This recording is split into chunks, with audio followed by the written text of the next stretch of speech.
روزګان کې د 4 غنیزو پروژو چارې پیل شوې دي. د روزګان ولایت د سیندیزې حوزې ریاست مسؤلین د یاد ولایت په مرکز کې 301 امریکایي ډالرو په لګښت د 4 غنیزو پروژو د چارو د پیل کېدو خبر ورکړی دی.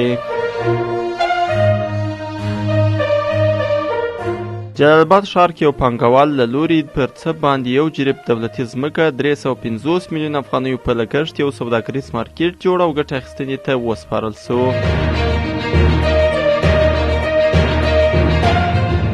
د سوداګرۍ او پانګونې خونې لومړی مرستیال محمد یونس محمد په کابل کې د جاپان له سفیر تاکایوشي کرومیا سره په کتنه کې د افغانستان او جاپان ترمنځ د سوداګریزو اړیکو د پراختیا پر لارو چارو خبرې کړې دي.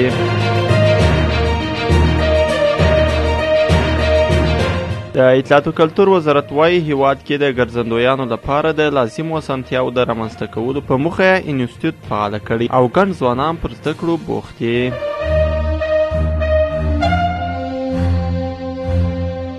امریکایي پوځي چارواکو ویلي چې د افریقا هیواد نایجیریا څخه د پوځیانو د ایستلو لړۍ بشپړه شوې او یوازې محدود پوځیان دغه هیواد کې واشنګټن د سفارت د ساتنې لپاره پاته دي.